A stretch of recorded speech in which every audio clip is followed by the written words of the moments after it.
Hi, ഇന്ന് നമുക്കൊരു മന്തിൻ്റെ recipe ചെയ്യാം.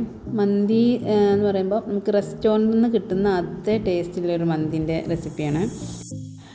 അതിനാവശ്യമായ സാധനങ്ങൾ എന്തൊക്കെയാണെന്ന് നോക്കാം.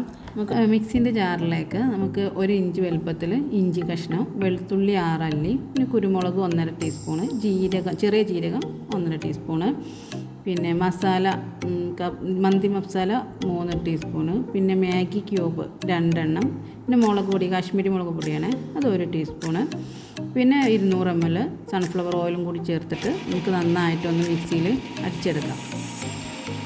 ഞാനിവിടെ 1.5 കിലോ ചിക്കനാണ് എടുത്തത്. അത് നമുക്കൊരു ഫോർക്ക് വെച്ചിട്ട് കുത്തി കൊടുക്കാം. നമുക്ക് മസാല നന്നായിട്ട് അതിൽ പിടിക്കാൻ വേണ്ടിയിട്ട് നമ്മളിങ്ങനെ ചെയ്യുന്നത്. എന്നിട്ട് നമ്മളൊരു പാനോ, നമ്മൾ സാധാരണ ഏത് പാത്രത്തിലാണ് വെക്കുന്നത് അതിൽ തന്നെ വെക്കണം. എൻ്റെ അടുത്ത് അങ്ങനെ പാത്രം ഇല്ലാത്തതുകൊണ്ട് ഞാൻ തൽക്കാലം ഒരു പാനിൽ എല്ലാതും പാനിൻ്റെ അടി തട്ടുന്ന വിധത്തിൽ നമുക്ക് എല്ലാ ചിക്കനും അങ്ങനെ വെക്കണേ. ഒന്നിൻ്റെ മുകളിൽ ഒന്നായിട്ട് വെക്കരുത്. എന്നിട്ട് നമുക്ക് അതിലേക്ക് അരച്ച് വെച്ച മസാല കൂട്ടിട്ട് ഇടുക.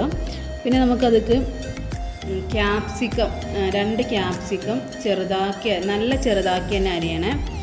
2 ക്യാപ്സിക്കം ഇട്ട് കൊടുക്കുക. പിന്നെ ഒരു 3 സ്പൂണ് മല്ലിയില, 3 സ്പൂണ് പിന്നെ പുതിനയും അതും ഇട്ടിട്ട് ഞാൻ ഇത്തിരി ഫുഡ് കളറും കൂടി ഇടുന്നുണ്ട്.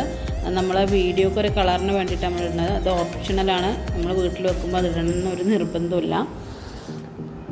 എന്നിട്ട് നമുക്ക് നന്നായിട്ട് തിരുമ്മി മിക്സ് ചെയ്തെടുക്കണം. നന്നായിട്ട് എല്ലാ മസാല എല്ലായിടത്തും യോജിക്കുന്ന വിധത്തിൽ നമുക്കൊന്ന് മിക്സ് ചെയ്ത് അടച്ച് വെച്ച് നമുക്ക് 2 മണിക്കൂർ ഫ്രിഡ്ജിൽ വെക്കാം. 1 മണിക്കൂറായാലും നമുക്ക് കുഴപ്പമൊന്നുമില്ല. അത് നമ്മൾ കൂടുതൽ ടൈം വെക്കുമ്പോഴാണ് അതിൻ്റെ ബെസ്റ്റ് റിസൾട്ട് കിട്ടുക. 2 മണിക്കൂർ